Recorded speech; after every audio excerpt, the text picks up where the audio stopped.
kasih Pak. Selamat siang Mas ya. Ini di Jalan Sidimura ya? Ya. Di Kota Malang ini kita akan ketemu sama Mas Lungung. Mas Lungung ini adalah pemuda dari keturunan 3 suku Dayak di wilayah Kalimantan Utara, suku Abai, suku Lundaye, dan suku Saban. Nah, ini tuh kesempatan Mas banget, malah ketemunya tuh malah di Malang. Karena kita waktu ke wilayah suku Saban itu malah sedikit informasi. Nah, kebetulan juga Bapak Mas Lungung ini adalah kepala adat besar suku Saban. Jadi memang sudah adat istiadat ini terwariskan hingga Mas Lungung. Nah, Mas Lungung sendiri ini adalah tukang ukir. Ukirannya keren-keren banget. Ikuti terus ya. Kita akan ke tempat workshopnya Mas Lungung. Kemarin dari itu ya.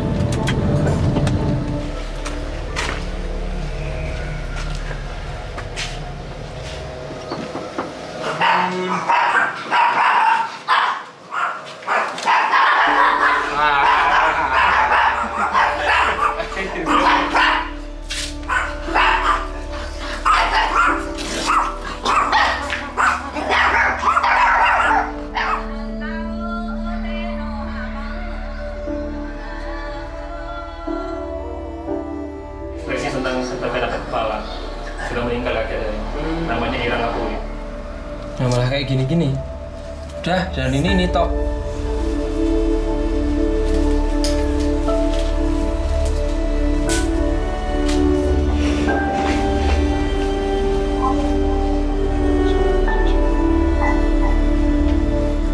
Meram, suku Meram, itu suku Kuah.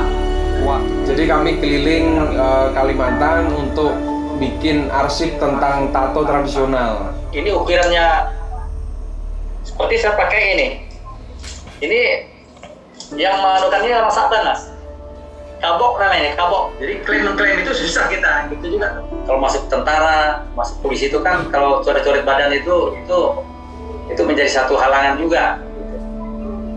Itu biasa. Nah, makanya kalau anak-anak kita yang ada coret badan, ya kita buat satu keterangan. Ya, biasa kita lembaga adat.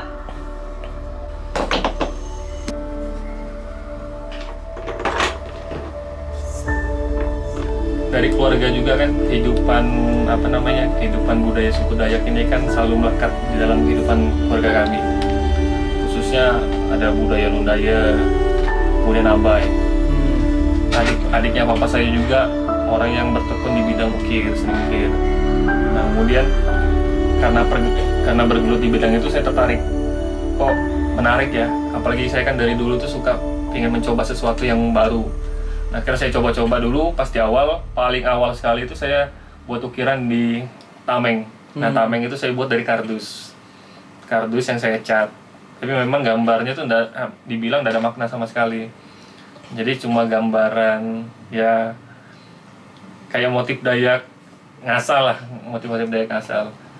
Nah, terus saya lihat juga pas saya pergi jalan di salah satu stand pameran ada patung-patung kecil-kecil itu terbuat dari kayu ulin.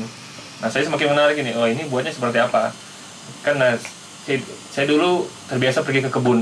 Setelah pulang sekolah saya pasti pergi ke kebun sama orang tua. Nah, pada saat di kebun kan dulu anak-anak kecil kan nggak boleh pegang parang. Tapi saya sering diam-diam ambil parang, terus saya ambil potong dahan kecil-kecil, kemudian saya bentuk sendiri pakai pahat, pakai seadanya, itu bentuk patung. Sampai ngalami kecelakaan sendiri, maksudnya parangnya kena kaki, kena tangan, jadi ini ada bekas-bekasnya, yaitu gara-gara pengen mencoba membuat patung.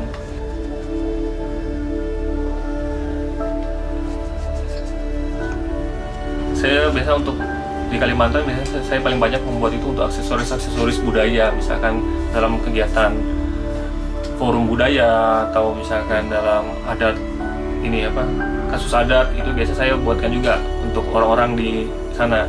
Salah satu contohnya seperti kalung gitu. Kalung biasa digunakan juga pada saat acara adat. Ya, apalagi kepala mandau ini atau hulu mandau ini kita harus bisa merepresentasikan dari beberapa sisi atau di sini juga bisa merepresentasikan dari kehidupan flora dan fauna, bahkan sosok roh supranatural tadi bagi suku Dayak. Nah ini khususnya Hulu Mandau ini harus bisa dilihat dari segala sisi. Misalkan kita melihat dari sisi tegap ini bisa menjadi sosok binatang burung, kemudian ini juga bisa menjadi sosok seekor naga, dan di belakang ini misalkan di balik ini juga masih bisa ada mulut manusia dan sebagainya. Jadi dia harus bisa dilihat dari segala sisi, maupun dari depan, di balik begini. Ya itu pentingnya bagi orang untuk bisa mengenal atau melihat nilai-nilai apa yang bisa dituangkan di dalam ukiran kepala Mandau atau Hulu Mandau ini. Keperluan dalam adat, seperti misalkan ada penjabat di pemerintahan di Kalimantan Utara, terus orang-orang dari lembaga adat biasa yang pesan di saya untuk buatkan Hulu Mandau. Karena kan Hulu Mandau sendiri juga kita tidak bisa sembarang mengukir, tapi harus ada historinya juga. Beberapa suku beda ukiran, jadi saya harus bisa juga mengemasnya dalam suku yang dimau gitu, dalam ukiran dari suku-suku yang dimau. Betulnya Borneo Art sendiri berdiri itu dari kekhawatiran kita terhadap ditinggalkannya atau dilupakannya tradisi suku Dayak, khususnya pada tradisi seni ukir. Akhirnya saya berusaha untuk bagaimana caranya mengemas ukiran tadi di dalam media-media yang istilahnya bisa dinikmati semua kalangan, khususnya generasi muda saat ini. Nah, salah satu contohnya melalui produk gelang, dan juga ada beberapa produk-produk lain seperti liontin dari kalung, kemudian cincin,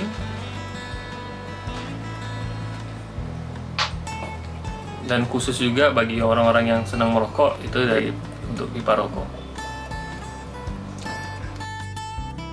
Jadi anak-anak muda bisa menggunakan aksesoris ini dalam segala aktivitas. Jadi tetap kerennya dapat dan melestarikan budayanya juga dapat.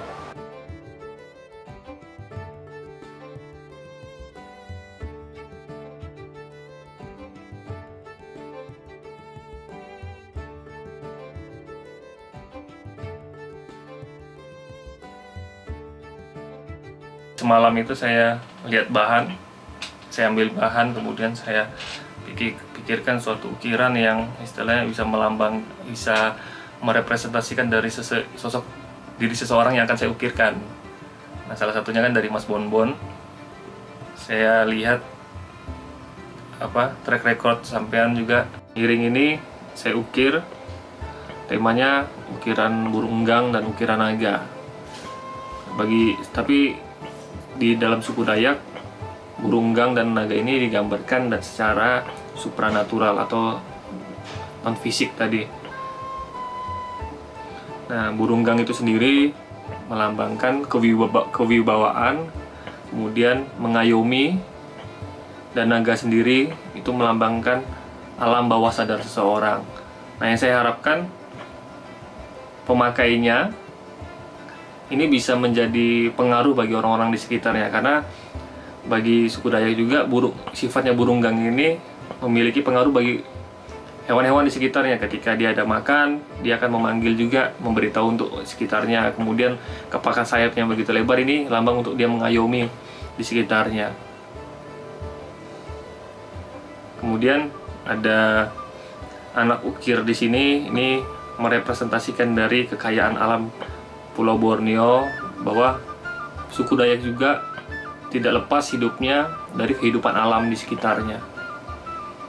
Jadi ada tiga bagian yang sangat penting, yaitu tubuh, jiwa, dan roh. Jadi ini juga melambangkan tubuh fisik tadi, kemudian jiwanya terhadap alam tadi. Yang saya harapkan ini bisa menjadi bawa perubahan yang positif, karena kan burung enggang ini melambangkan sebuah kepemimpinan juga, melambangkan sebuah persatuan dan kesatuan yang bagi masyarakat Dayak khususnya. Nah, saya harapkan dari Mas Bonbon juga di dalam mengarsipkan tato suku Dayak khususnya Ini bisa menjadi nilai positif bagi kami masyarakat Dayak untuk semakin bersemangat untuk bisa melestarikan budaya Dayak pada khususnya, pertama bagi generasi muda. Nah, di mana burung gang ini juga mempunyai pengaruh yang luas bagi sekitarnya. Nah, saya harapkan juga Mas Bonbon bisa menjadi pengaruh bagi kami suku Dayak untuk bisa semakin bergairah kembali untuk mencintai budaya kami. Kalau ada acara-acara nih, momen spesial. Itu yang menemani setiap saat. Jadi... Oh iya. Ini udah mau hilang ya ini ya? Di waktu di hutan ya? Iya, pas kamu jatuh. Aku jatuh, ini masuk ke ranting, berdarah gitu kan. Baru udah gelap kan di hutan itu.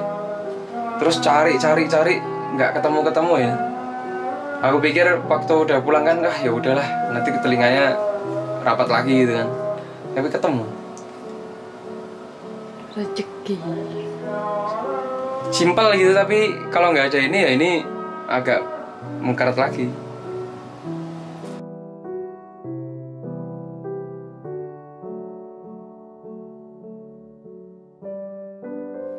Saya Lungu dari Borneo Art mengajak teman-teman muda semua untuk mari kita melestarikan budaya kita, budayakan budayamu, karena budaya tak akan pernah bisa hilang, tetapi hanya ditinggalkan. Budaya ada di tangan anak muda. Salam.